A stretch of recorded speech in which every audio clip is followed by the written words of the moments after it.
Your efforts to acquire the submine data have been proving effective. My reconstruction continues apace. This is not the first time the Hive have sought to steal my weaponry. I froze an entire brood on Mars to stop their last attempt. Despite their persistence, they have never once succeeded. In no small part thanks to the Vanguard.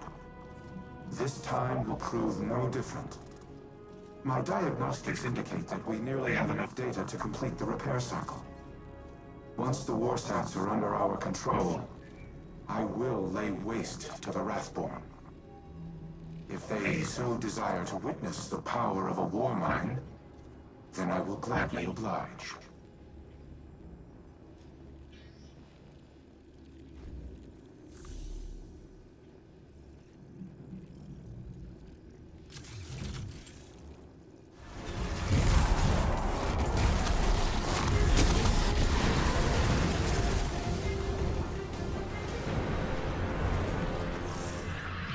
All of this technology stems from one man.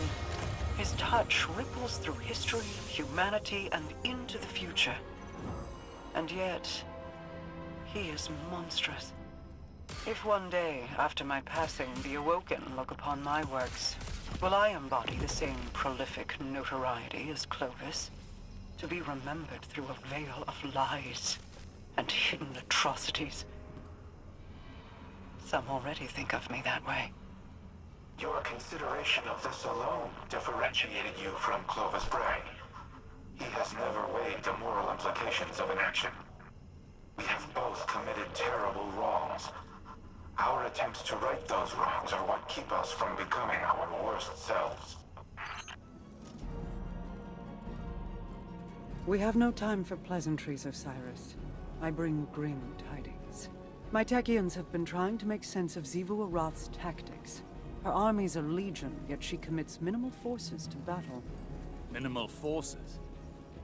Every Wrathborn we cut down is replaced by 2 more. She could replace them tenfold, so why does she show restraint? Her worm feeds on warfare. The more violent the act, the greater the power she draws from it. Much like Savathun's worm fed on guile and deceit. Do you mean to say that... This is not a war. It is a ritual. Her death singers weave their magic and prepare for a grand sacrifice. If so, our strategy remains unchanged. Retake the warsats and eradicate the Wrathborn. Just as Xivu Arath desires. The warsats are immensely powerful. Their use would result in unparalleled destruction. She cares not which side is obliterated. Her worm will gorge itself on the carnage either way. She would turn her armies into blood sacrifices. And the warsats would be the blade. Overwhelming force has proven to be the only effective tactic against the Hive. Without it, I do not know what to do. Then I suggest you think of something, and quickly. I will apprise your Vanguard of these findings.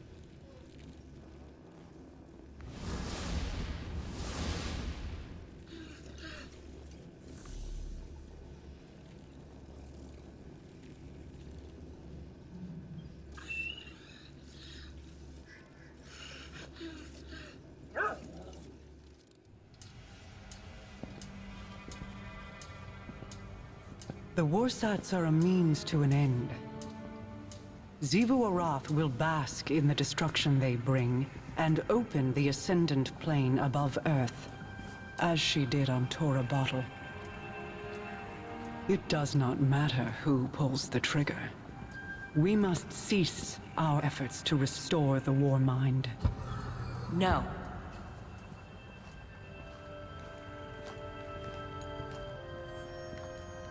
We've worked too long and too hard to stop now.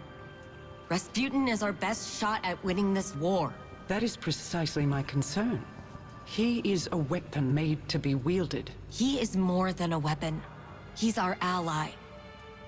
And he will act in humanity's best interest. Are you certain? He has kept secrets in the past, acted without counsel or consensus. So have you.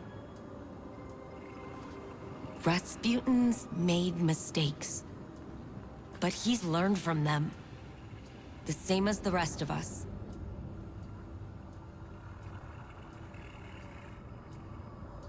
Then I propose we aim not for total victory, but a stalemate. Allow Rasputin to prevent Xivu Arath from claiming her prize, and refrain from using it himself.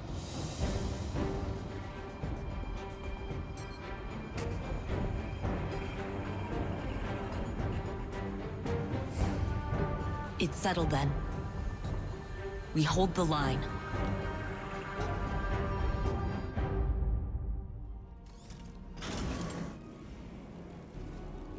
I am a machine of war, built for a singular purpose.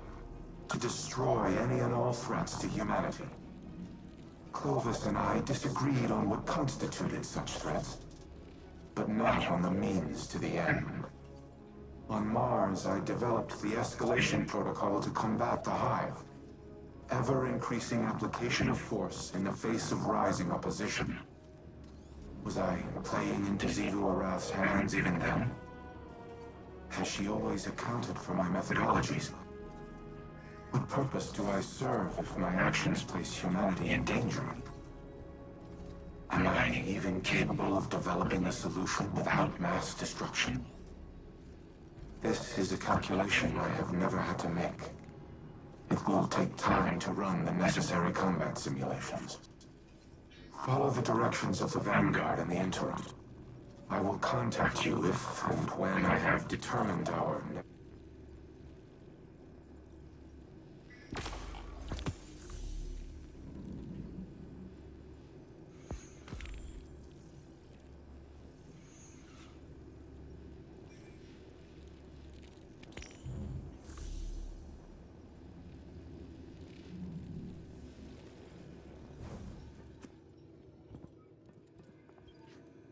Ikora was so bright, so full of promise.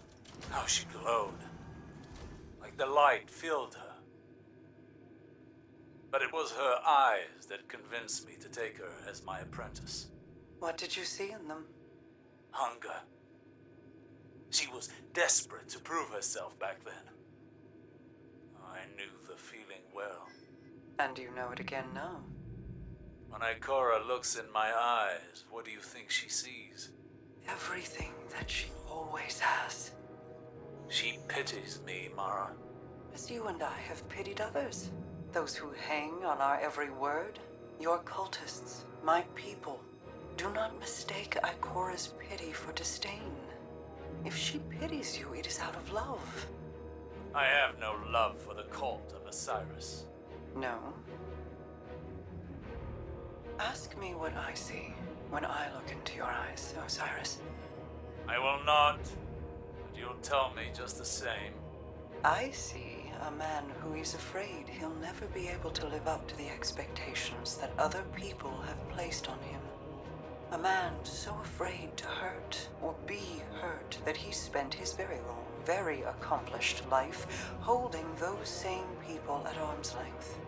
This burden, this inheritance of guilt, it is Ikora's too. I never wanted this for her. As your mentors never wanted it for you.